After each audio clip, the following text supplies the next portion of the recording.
Since the beginning of the 2022-23 AHL regular season, tonight, the Utica Comets will finally complete their highly anticipated home opener against the Wilkes-Barre Scranton Penguins. In case you missed it or somehow forgot, on October 17th, the Comets hosted the Pens in their first home game of the season.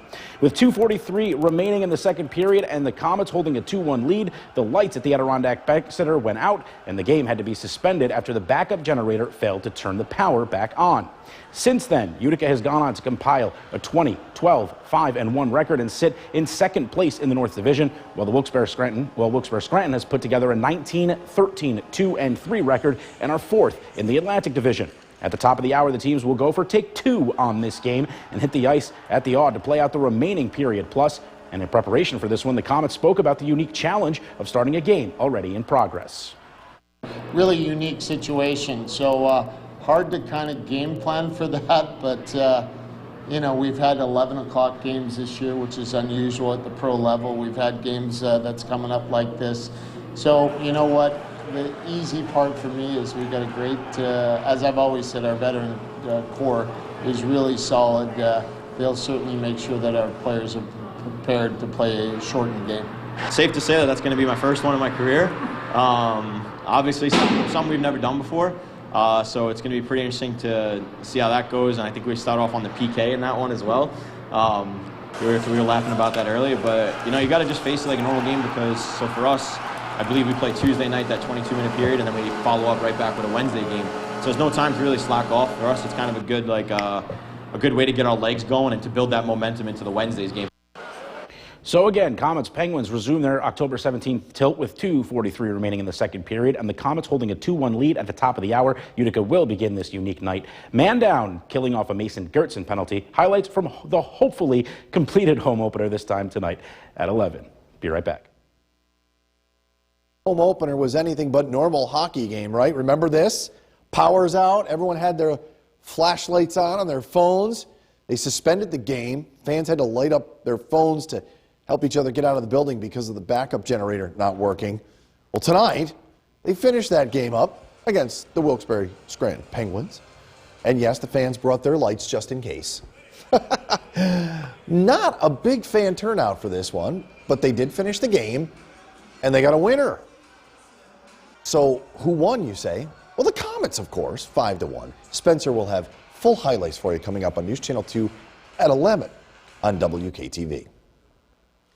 New tonight, a Rome man is facing charges after resisting arrest. Opener was anything but normal. Remember that game? Yeah, the power went out, the suspended game, and the fans lit up their phones, helping each other get out of the building because the backup generator didn't kick on. Well, tonight, they finished up that game against the Wilkes-Barre Scranton Penguins. And yes, the fans brought their flashlights just in case. If you recall, it was 2-1 Comets in the second period when the lights went out. Not as big a fan turnout for the finish, but they still got to see the teams decide a winner. Comets won that one, 5-1 tonight. Spencer will have full highlights for you coming up a little bit later on in sports. New tonight, a Rome man is... Now, from the Sports Station, powered by Hamilton Orthopedics Spine and Sports Medicine, here is News Channel 2 Sports Director Spencer Davidson. Good evening. Thanks to the calendar on my phone, I know it is January 24th. And we are now more than midway through the AHL regular season. But tonight, we ran it back to October for the Utica Comets home opener, a game against the Wilkes-Barre Scranton Penguins that's taken more than 3 months to complete, to the Adirondack Bank Center. Previously on the Comets home opener, 10th anniversary season, the team introduces its 2022-23 roster as they welcome in the Pens for the first of 36 games at the Aud this year. First period, Comets in 2-on-1. Jack Dugan finds Nick Hutchison, who goes top shelf for the first Comets goal at home this year. Utica up by 1. Later in the frame, the boys are buzzing. Robbie Russo with a rocket.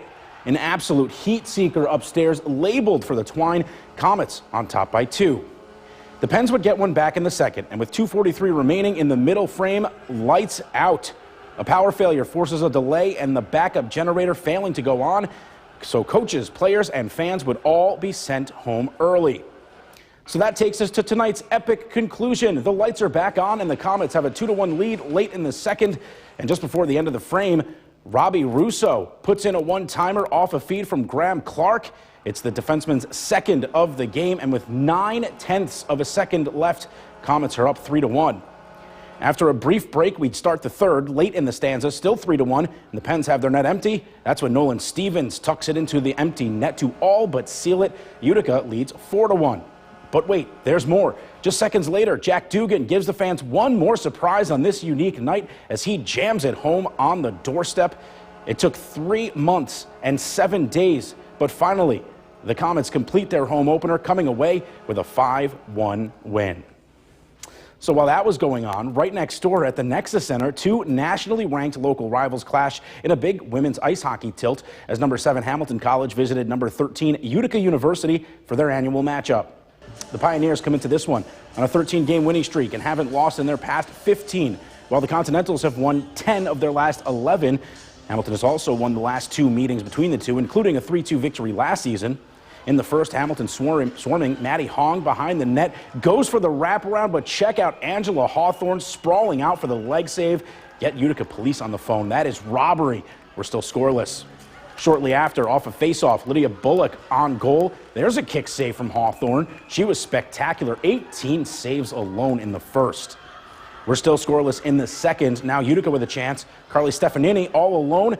She's stopped in the backhand by Kate Gallagher, who wasn't quite as busy but was also solid. More than midway through the middle frame, power play Hamilton. Abby Coons off the feed from Maya Beretta rips the one-timer, and that finds its way through. The captain gets the Continentals on the board and breaks the scoreless tie. Just 43 seconds later, Hamilton back to work. Bullock sends in front, and in comes Katie Allen out of nowhere, jamming it home. After finally breaking through on Hawthorne, 2 quick strikes puts the Continentals up a pair. We go to the third. Pioneers on the power play now and looking for a spark. Maggie Rylett from the dot picks the corner, top right. What a snipe. Utica on the board and back within 1. And they come right back in. Haley Modlin, bottom of the circle, gets tripped up, but wrists it 5-hole on Gallagher while falling. The Pioneers answer back with 2 goals in 44 seconds, and we're knotted up at 2. Now, each team had chances, but we'd go to overtime tied at 2. Skating 3 aside, here's Kuhn going end-to-end, puts it on the forehand, looking to end it, but Hawthorne turns that aside. Other end, Carolyn Whitney turns and fires, but Gallagher gobbles that one up and hangs on. One more try. It's Hyla Mosier. Check out the wheels through everyone on a breakaway, and she hits the post. What a wild game this was. Hawthorne made 52 saves in goal for Utica. Neither team would budge in the end, and so this one ends a 2-2 tie. What a treat this one was, though. My heart is still racing from that one. Elsewhere tonight locally, high school